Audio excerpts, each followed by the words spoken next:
Welcome to Multifamily Live. I'm Keely Yarusi. And I'm Jason Yarusi. Our mission is to help you unlock your full potential as a multifamily real estate investor. So you can do more deals, bigger deals, with less stress, keep more profit, and free up your time.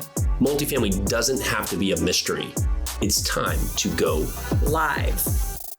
Aloha, everyone. Welcome back to the show. I am super excited. I have the net worth nurse with me today, Savannah Arroyo. Welcome to the show, Savannah. Hi, yeah, thank you. I'm super stoked to be here. Super excited to have you. So Savannah is a full-time registered nurse in Los Angeles, California. She uses her skills as a leader in healthcare operations to manage multifamily syndications. She also helps busy medical professionals create passive income through real estate investing. Savannah uses mindset tools and goal setting to elevate herself within the healthcare system, as well as create a real estate business. Welcome again, Savannah. Yeah, yes. So let's see those connections. First of all, how did you get into real estate, and how does you being a nurse help elevate you in real estate? Yeah, definitely. I mean, so in a lot of ways, and I think a lot of people, when they get into real estate or think about real estate investing, most of the time they're coming from a different career, and they think maybe their skill sets and their knowledge base aren't really transferable into real estate. And I mean, for me in the healthcare system, and even what I do as a nurse, I was thinking, wow, a nurse, what kind of skills could transfer into real estate, right? But then the more I started doing it, I'm like, wow, like organizational skills, leadership skills, time management skills, communication skills, all of that stuff really ties into what I've kind of been able to do in health, in real estate as well. And my husband as well, we started our real estate company together. And I know even now I have a lot of my conversations with healthcare professionals, a lot of people that I work with, or I know either from the healthcare system. And I think sometimes it takes like that little switch of being like, oh, wait, you invest in real estate? If I'm coming to one of my coworkers about it, or they're approaching me about it because they heard I invest in real estate, they're like, what? So-and-so told me you invest in real estate. Like, tell me more about this. And you can see kind of like a shift. And then they're like, oh, I get it. Kind of when I start explaining about what I do and just kind of the transferable skills. So yeah, it's an awesome journey for sure. Let's talk about that a little bit. When you talk to your friends, your coworkers in the healthcare profession, how do you start off that conversation? A lot of new investors come up to me and ask me, how do you start those conversations? How do you start those conversations with investors, people that I want to source capital from? How do you do it? Yeah, definitely. So when I first decided that I was going to be capital raising, that I was going to launch the Net Worth Nurse. So when we first got into the syndication business, I didn't really want to do anything with capital raising. I didn't come from sales. I didn't really have the skill set of kind of be selling people on this investment, quote unquote. But as I started learning more about it and just kind of how people are doing it, I wanted to come at it from the most genuine way possible. So for me, that was launching my brand, The Net Worth Nurse, being able to talk to these people who want to invest in real estate coming from my background as a nurse has been really, really valuable, and just kind of my ability to like stay true to myself. And then really just kind of reframing the mindset of that you're providing the opportunity to people. And I think that's been a huge shift for me. When I initially started having the conversations, it can feel a little salesy. And then when now the ability that I've had to connect with people, it's people that are coming to me being like, hey, I have these single family homes. I want to sell them and be done with it. I want to hand over my money to someone else. Or like, hey, I have these Airbnbs that are doing good, but now we can't operate them for whatever reason. Like, I just want to sell them and passively invest in a deal. And so now it's really just providing people the opportunity to invest super passively in deals. And that's just been so great. But kind of going back onto how I initiate those conversations. So for me and my role at the hospital, I'm an administrator. So I don't feel comfortable and I don't approach people about real estate. I am open about what I do in real estate. So if people ask me what I do over the weekend, oh, I had a meetup in Santa Monica for real estate. Oh, I flew over to Oregon to visit some of my properties. Or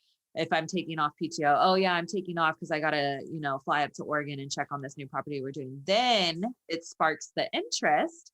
and people start asking all the questions, right? Oh, wait, what? Like, tell me more. How are you doing this? Oh, because people, I think everyone kind of has an interest in real estate investing, right? They hear about it, they kind of understand the concept, but to hear about like everyday people that they work with that are out doing it, I think is like kind of a light bulb moment. And then it usually follows with a lot of questions. And then I'll have people at the hospital who like come up to me, some of my caregivers or people from other department, and they're like, oh, so-and-so in this department told me that you're investing in real estate. How do I learn more about it? And so it's become such an amazing opportunity. And I love it so much to educate people on the amazing benefits and wealth building strategies that are in real estate. And especially for healthcare professionals, the syndication route, a lot of people hadn't heard of that. I hadn't heard about it until, when we originally started investing in it. So to be able to educate healthcare professionals, especially who don't have a lot of time to be researching and who don't want to do a lot of the heavy lifting in real estate, which is maybe a huge barrier as to why they didn't get started originally, to be able to explain to them the syndication model of like, hey, I'm operating these deals, I'm running it with a team, and I have investors invest passively. Here's the returns they're getting. Then they're like, oh, this is the perfect fit. This is exactly what I want to do. So it's really just kind of having open educational conversations with people.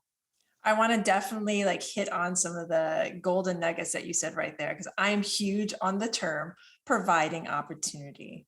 I mean, yes, when it comes down to it, we are raising capital, but you're simply providing opportunity to your investors, to those people that are in your network.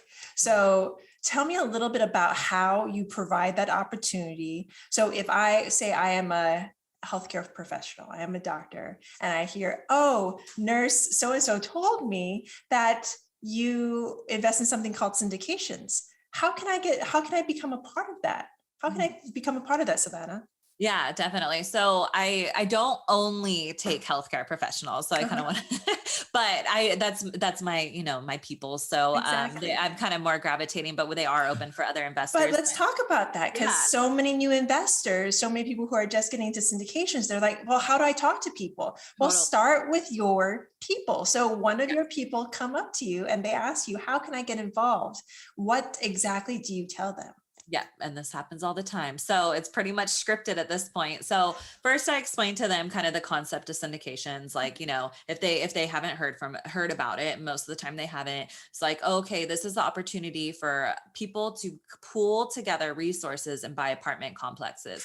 So what we're going out and doing is we're buying mismanaged apartment complexes, either an older elderly owner who isn't pushing rents, the expenses are kind of going out of control. They're not keeping up with maintenance items. So the expenses are really just like tanking a lot of their profit. Maybe they own multiple properties and this one's just been sitting on the back burner. Maybe they have someone in the building that's managing it and not raising rents and taking care of some of the expenses. And so we go in and find these opportunities. We acquire the property and we put in new management. We renovate units, repair units. We do whatever to increase rents and then decrease expenses. So, I mean, one of our recent buildings, like the water expenses were out of control. And when we went like triple what they should be, and we went and toured the property and it was like, every unit we went into, the sinks were just like a constant drip. Like the shower heads were just like constantly leaking. So we're going in there, putting in a whole new plumbing system, new water efficient fixtures, drastically decreasing our expenses. And then we're selling these buildings in about 3 to 5 years, getting huge returns for investors. They're cash flowing at day one. So that's explaining kind of how we're making money for investors. And through our business strategies, step one, kind of explaining this is what we're doing. We allow the opportunity for people to invest passively in the deal. So they hand over their money. These are the returns that you can expect. And then this is kind of the hold period, what communications you can expect. We do quarterly updates for investors. We get in front of a video, explain what's going on with the property. My husband Lupe hops on. We share our financials. So we're very transparent with where all the money's going. So our investors get to see kind of where we're bringing in money, how they're making their money. And then we send those out quarterly.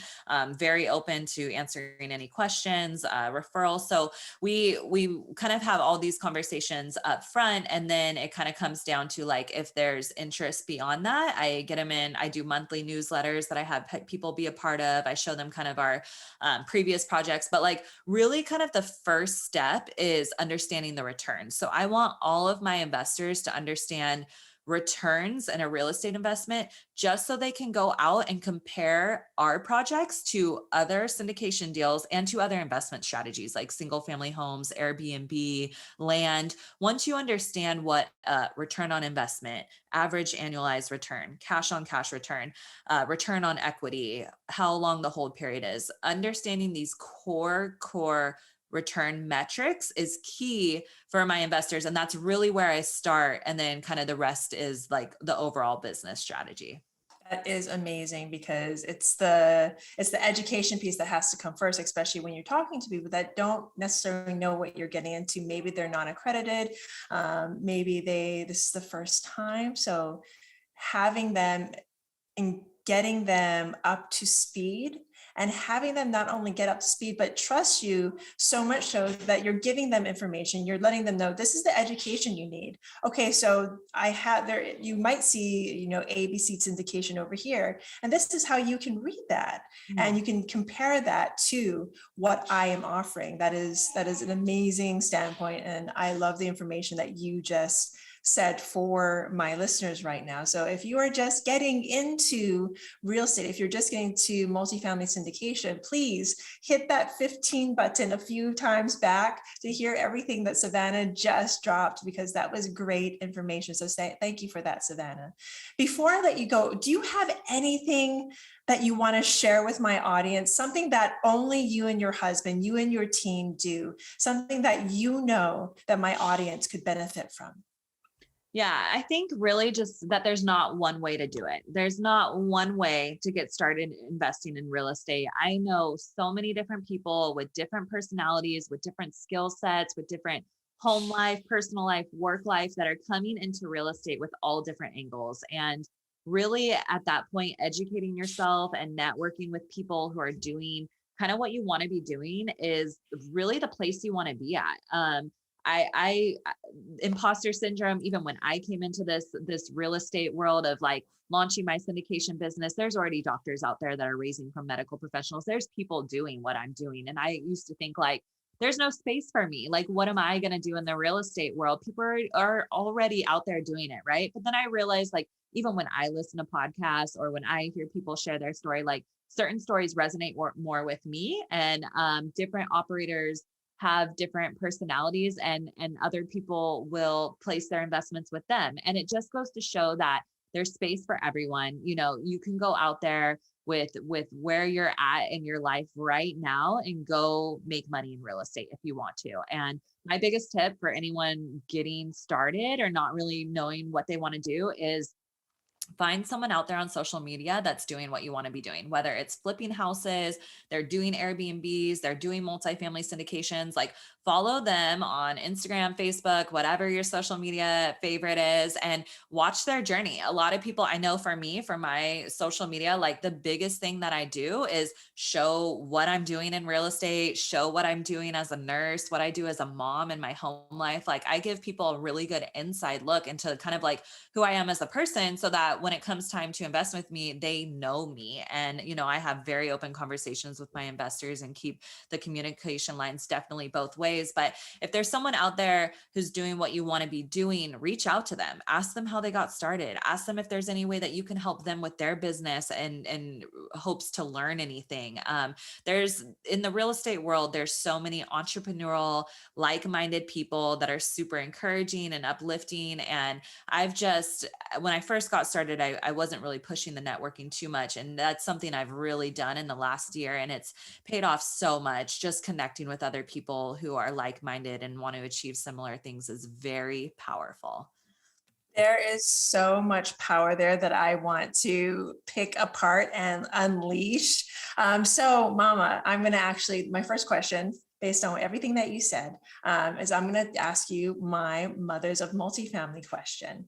This is a part of the podcast that I reserve for my mamas. So Mama, Yeah. How do you do it all? How are you mom? How are you nurse? How do you juggle all of these perceived balls, these almost like glass balls, and still come out of it fresh and alive and spirited and with strength? That is the question, right? And I love listening to all the moms' answers for that because it is hard. And I think prioritizing is number one. So my kids will always come first. And when I started building my business, I started getting heavy on social media and I turned off all my notifications on social media. So those don't come to my phone because I would find myself on the weekends or in evenings with my daughters. The Instagram, someone messaging, LinkedIn, you'd get a comment, Facebook, someone's messaging you, and it would distract me with my time from them. And I hated it. And so doing little things like turning off my notifications. So then when I put my girls to bed and I'm like, okay, now my real estate hat's on, my mom's hat's off for a little bit, put my real estate hat on, I'm going to dive into my business. Then this is the point when I can get really interactive with people, respond to messages, see what people are doing, work on what I need to work on. So being very specific about your time and what you need to do. When I'm at my hospital working as a nurse, I'm there as a nurse, I'm working as a nurse full time doing that. And so being intentional about your time is huge, and delegating. So stuff, that I've done, like when I went back to work after my second daughter, like I got a house cleaner because I was not going to be spending my weekends cleaning my house. And that was all of that. Yes. And I'm going to stop you there just for a second. For any mamas that are just like, well, that's my quote job, that's what I do. No, if you want to do other things, what is your time worth? Your time is not worth cleaning your toilet. So go on. You have, I love everything you're saying.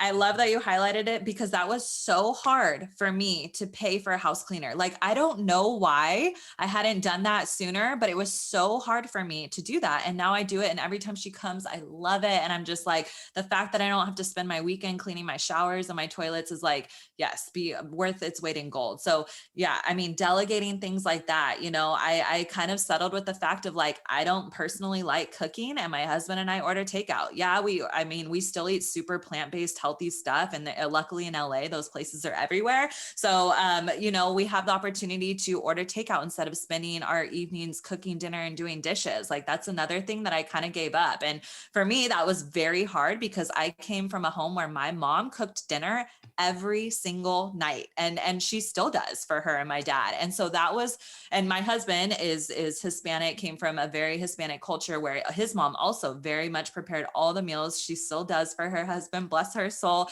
But that was something where it was like, okay, I can't do that. Like, I don't like doing that. I kind of gave that up. So being able to delegate things in your life and prioritize, it allows you to be more intentional with your time, and it helps. It's still a balance. I still struggle with it very much.